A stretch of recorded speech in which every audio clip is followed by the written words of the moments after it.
Assalamualaikum warahmatullahi wabarakatuh. Ananda kelas 10 yang saya cintai karena Allah Subhanahu wa taala. Semoga pada pertemuan hari ini Ananda berada dalam keadaan sehat walafiat sehingga bisa mengikuti pelajaran dengan baik. Baiklah Ananda yang semoga senantiasa dirahmati oleh Allah Subhanahu wa taala. Untuk hari ini kita akan membahas tentang teks eksposisi.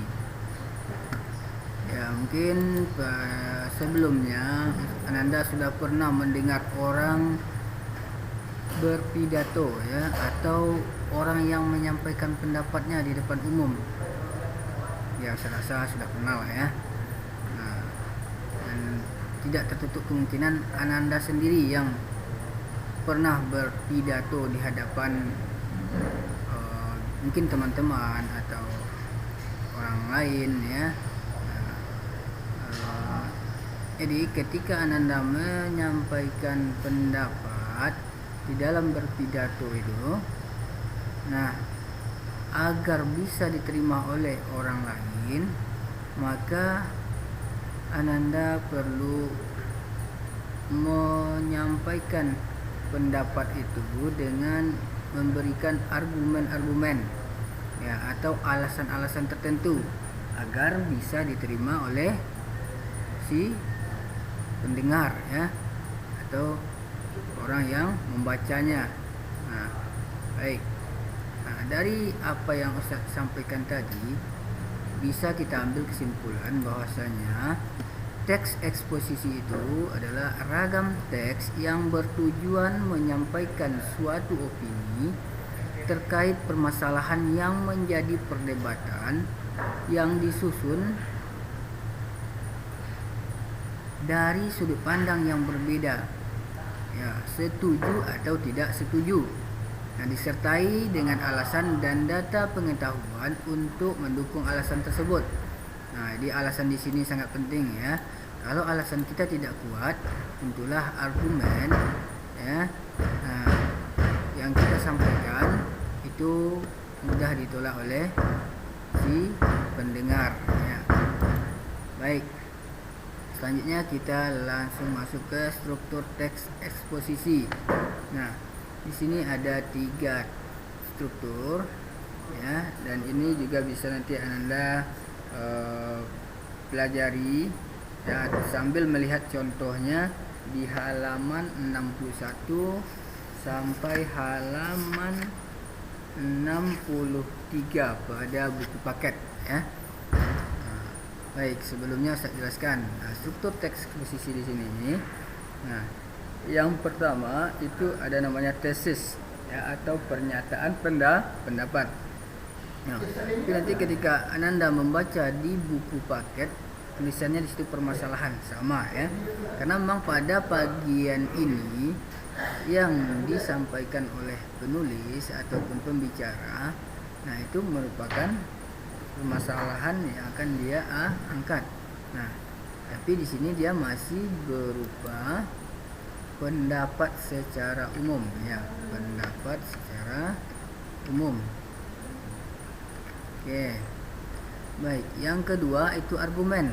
Nah, pada bagian ini ya merupakan unsur penjelas untuk mendukung tesis yang disampaikan ya pada pernyataan tadi.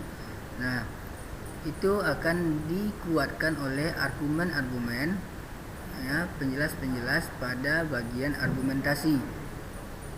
Baik, untuk struktur yang ketiga yaitu penegasan ulang. Nah, pada bagian ini ya, bagian yang bertujuan untuk menegaskan pendapat awal serta saran terhadap permasalahan yang diangkat. Nah, di sini jadi kita mengangkat sebuah topik ya. Nah, sudah kita sampaikan ya, sudah ada pernyataan pendapatnya sudah kita jelaskan, bagian argumentasi sudah kita sampaikan alasan-alasan pendukungnya ya, penjelas-penjelas untuk pernyataan-pernyataan kita tadi, disertai dengan saran-saran ya yang kuat, dengan alasan-alasan yang kuat atau argumen-argumen yang kuat ya. Nah, Oke, baik. Selanjutnya kita akan lihat unsur-unsur kebahasaan yang ada pada teks eksposisi. Yang pertama, teks eksposisi itu banyak menggunakan adjektiva. Ya, maaf ya, tulisan ada yang kurang-kurang. Adjektiva atau kata sifat, yakni kata yang dipakai untuk mengungkapkan sifat atau keadaan orang, benda atau binatang ya. Nah, itu kalau untuk sifat Anda sudah paham lah ya, kata-kata sifat. Yang kedua yaitu banyak menggunakan kata turunan atau kata bentuk hasil dari, OT-nya agak sedikit masalah nampaknya. Banyak menggunakan kata turunan atau kata bentuk hasil dari afiksasi atau pengimbuhan, baik itu dia berupa awalan, sisipan, akhiran atau awalan dan akhirannya ya. Nah, itu unsur kebahasaan yang ketiga. Yang ketiga menggunakan nomina atau kata benda. Yang berikutnya juga menggunakan kata kerja atau verba ya, yaitu kata kerja yang menggambarkan proses, perbuatan atau pekerjaan atau tindakan. Ya. Nah, mudah-mudahan di sini agak lebih jelas. Nah, ini yang keempat ya, 1, 2, 3 dan sini empatnya sini. Saya pindahkan agar lebih jelas ya. Oke, baik. Nah, itu tadi unsur kebahasaan. Nah, selanjutnya kita akan coba mengembangkan isi teks eksposisi. Nah, ketika kita mengembangkan isi teks eksposisi, ada dua cara yang bisa kita lakukan. Yang pertama, dengan jalan atau dengan cara melengkapi tesis dengan argumen yang mendukung. Tesis yang merupakan gagasan pokok dikembangkan menjadi sebuah paragraf utuh dengan menambahkan gagasan-gagasan penjelas berupa argumen. Nah, itu cara yang pertama. Cara yang kedua, menyampaikan kembali gagasan dalam teks eksposisi dengan bahasa yang berbeda. Menyampaikan pendapat dengan eksposisi yaitu menyampaikan kembali gagasan pokok yang terdapat dalam teks eksposisi. Kemudian dilanjutkan mengidentifikasi gagasan pokok dan gagasan pendukung pada paragraf-paragraf selanjutnya.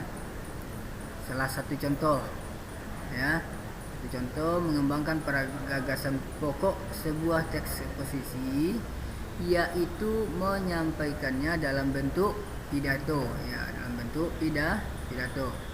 Nah, hal inilah yang disebut dengan ya, mengubah teks eksposisi tertulis menjadi teks lisan. Ya, itu tadi cara yang kedua. Jadi ada dua cara ya. Nah, bisa antum ulang-ulangi, memutar videonya. Tapi jangan lupa di subscribe ya. Ya, itu cuma sebagai pengantar saja untuk tidak terlalu monoton ya. Baik, yang berikutnya kita akan lihat bagaimana cara menyajikan gagasan ke dalam teks eksposisi. Yang pertama, menentukan gagasan pokok dan gagasan penjelas. Nah, ini Ustaz ada contohkan. Ini ada gagasan pokoknya yaitu tentang lidah buaya. Nah, gagasan penjelasnya yang pertama, tanaman lidah buaya sudah dikenal sejak zaman nenek moyang. Nah, penjelas yang kedua, lidah buaya bermanfaat bagi kesehatan tubuh. Yang ketiga, ciri-ciri tanaman lidah buaya. Itu ya. Itu cara kita menyajikan gagasan ke dalam teks eksposisi. Baik, cara berikutnya yaitu menyusun ulang gagasan ke dalam teks eksposisi. Ya, gagasan tadi kita susun lagi ke dalam teks eksposisi. Nah, setelah itu baru kita susun ya. Nah, susun teksnya.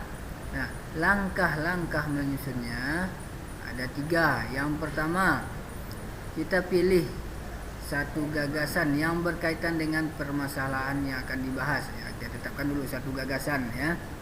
Nah, setelah itu kita data atau kita carilah argumen-argumen pendukung gagasan pokok kita tadi.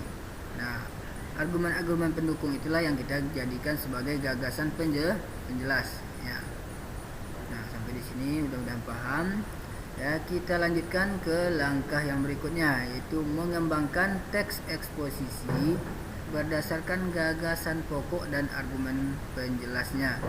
Nah, jadi di sini gagasan pokok tadi kita jelaskan lagi ya, kita jelaskan. Nah, sehingga terbentuklah sebuah teks eksposisi. Baik, ananda yang semoga senantiasa dirahmati Allah Subhanahu wa taala. Ini saja yang bisa saya sampaikan pada pertemuan kali ini. Mudah-mudahan bisa Anda pahami dan bisa menambah wawasan Anda tentang teks eksposisi. Kita tutup dengan doa kafaratul majlis. Subhanakallahumma wa bihamdika asyhadu an la ilaha illa anta astaghfiruka wa atubu ilaik. Assalamualaikum warahmatullahi wabarakatuh.